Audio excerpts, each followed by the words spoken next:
Parliament का हंगामी इजलास क्यों?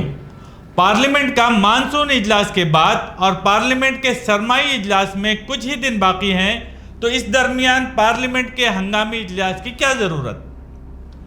5 साल की मियाद पूरी होने से पहले बीजेपी इंतखाबात की तैयारी क्यों कर रही है? मोदी की बीजेपी हुकूमत उजलत में हंगामी इजलास बुलाया है। सियासी तज्जिया निगार इस हंगामी इजलास को पार्लियामेंट की मियाद ख़त्म होने से पहले ही इंतखाबात की तैयारी के तौर पर देख रहे हैं। आज़ाद जमहूरी हिंदुस्तान की तारीख में इससे पहले 2 बार वस्त मुद्दती इंतखाबात हुए हैं। मैं मोहम्मद तलहा सिद्दी बापा और आप देख रहे हैं अलबलाग चैनल।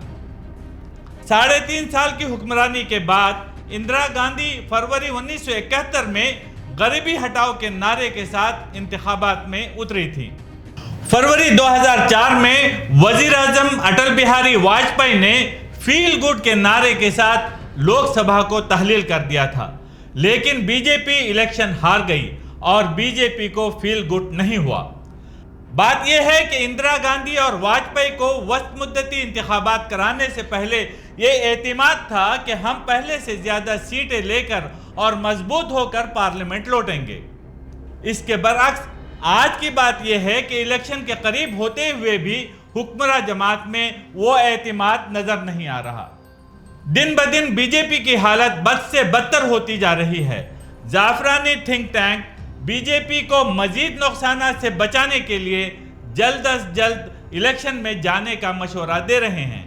बीजेपी की मरकजी क़ियादत की भी यही सोच लग रही है, मजीद हालात ख़राब होने से पहले इलेक्शन करा लिया जाए। अब ये 300 से 340 सीटों पर जाने वाला इलेक्शन नहीं, बल्कि बीजेपी 280 सीटों तक भी पहुंच पाए, ये एक सवालिया निशान बीजेपी के सामने है। अब इलेक्शन के सिलसिले में सिर्फ इतना ही कहा जा सकता है कि ये बीजेपी के लिए डैमेज कंट्रोल इलेक्शन है। ऐसी सूरत हाल में हम साफ देख रहे हैं कि अगले 90 से 100 दिनों में हम एक नई हुकूमत देखेंगे। ये मोदी इंतजामिया का तीसरा अवतार भी हो सकता है। ये बात आपके सामने सोचने के लिए रख रहा हूँ कि यह हंगामी पार्लिमानी इजलास जो ईडी के चेयरमैन संजय मिश्रा की रिटायरमेंट के 3 दिन बाद मुनाकिद होगा, क्या गुल खिलाएगा। बहरहाल अब मोदी इंतजामिया की तरफ से 18 सितंबर को बुलाए गए हंगामी इजलास का मुवाजना सियासी फायदे और नुकसान के हिसाब किताब से किया जा रहा है। सबसे पहले तो ये कि इस हंगामी इजलास की ज़रूरत क्यों पेश आई, इसके पीछे क्या राज छुपा हुआ है, ये सवाल आलमी सतह पर पूछा जा रहा है। मानसून इजलास के बाद सरमाई इजलास दूर नहीं है। सरमाई इजलास नवंबर-दिसंबर में होता है। इससे पहले मोदी इंतजामिया फौरी तौर पर पार्लियामेंट के हंगामी इजलास से क्या हासिल करना चाहती है? जहन में आने वाली बहुत सी वजूहात में से सबसे मजबूत इलेक्शन है। चूँकि मोदी इंतजामिया दिसंबर में इंतखाबात कराने की तैयारी कर रही है, इलेक्शन कमीशन को इंतखाबात कराने के लिए फंड जारी करने की ज़रूरत है। ज़्यादातर सियासी पंडितों का तज्जिया है कि इंतखाबी अखराजात बढ़कर 10,000 करोड़ हो गए हैं और इस रकम को जारी करने के लिए पार्लियामेंट की मंजूरी लेना ज़रूरी है। ऐसे ही करंट इश्यूज़ पर अंदर की बातें जानने के लिए सब्सक्राइब करें अलबलाग चैनल। सियासी तज्जिया निगारों का अंदाज़ा है कि अगर इलेक्शन दिसंबर में कराना हो तो इससे पहले कुछ बिल मुतारफ कराने और बिल पास करवाने की भी जल्दी है, जैसे मुतनाज़िया 1 इंडिया 1 इलेक्शन बिल और ख़वातीन रिजर्वेशन बिल वगैरह। पार्लिमानी वजीर प्रहलाद जोशी ने पार्लियामेंट के हंगामी इजलास के सिलसिले में एक सतरी वजाहत की है कि इस इजलास का मतलब यह है कि मुल्क अमृत काल में है। अगर चंद्रयान मिशन और G20 इजलास की कामयाबी ही मौजूए बहस होती तो 5 रोज़ा इजलास की ज़रूरत नहीं थी, 2 दिन ही काफ़ी थे। चूँकि इनमें से अक्सर लोग दिसंबर के इंतखाबात की बात कर रहे हैं, आइए हम भी इसी रास्ते पर चलते हैं। आगे इलेक्शन के हवाले से थोड़ी बात करते हैं। मगरिबी बंगाल की वजीर आला ममता बनर्जी ने अभी 1 हफ्ते कबल कहा था कि इंतखाबात दिसंबर में होंगे। बीजेपी के लीडरों ने दिसंबर के महीने के लिए मुल्क के तमाम हेलीकॉप्टर बुक कराए हैं। ममता बनर्जी का तज्जिया है कि दिसंबर इंतखाबात में अपोजिशन लीडरों को इलेक्शन प्रचार के लिए ہیلی کاپٹر نہ مل سکے۔ 1 ماہ قبل نتیش کمار نے دسمبر میں انتخابات کے امکانات کے بارے میں معلومات شیئر کی تھی۔ شرد پوار نے بھی یہی بات کہی۔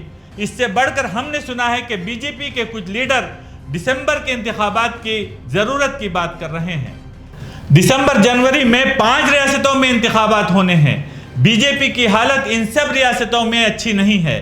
ان سب ریاستوں میں بی جے پی کو زوردار دھچکا لگتا ہوا محسوس ہوتا ہے اور اس سے آنے والے لوک سبھا انتخابات میں اس سے بڑا دھچکا لگ سکتا ہے۔ بی جے پی کے لیڈروں کا ماننا ہے کہ اس طرح کے دھچکے سے پہلے 5 ریاستوں کے انتخابات کے ساتھ لوک سبھا انتخابات کرانا دانش مندی ہوگی۔ اسی لیے ون انڈیا ون الیکشن کا شوشہ چھوڑا جا رہا ہے۔ لوک سبھا کی مدت اپریل مئی میں ختم ہوتی ہے۔ اس سے پہلے یعنی 5 یا 6 ماہ پہلے الیکشن کرانے کا مقصد کیا ہے؟ کرناٹک، ہماچل پردیش کی ریاستی انتخابات، دہلی کے میونسپل انتخابات کے نتائج نے بی جے پی کے لیڈروں کو پریشان کر دیا ہے۔ اس کا مطلب ہے کہ مودی کی لہر وہ نہیں رہی جو پہلے تھی اور بی جے پی لیڈر بھی اسے قبول کر رہے ہیں۔ آپ کو یاد ہوگا آر ایس ایس کے ترجمان آرگنائزر نے بھی کہا تھا کہ کرناٹک اسمبلی انتخابات کی شکست کے بعد وہ ہندوتوا ایجنڈے اور مودی کے چہرے کے ساتھ الیکشن نہیں لڑ سکتے۔ تو آپ سمجھ سکتے ہیں کہ مسئلہ کہاں ہے۔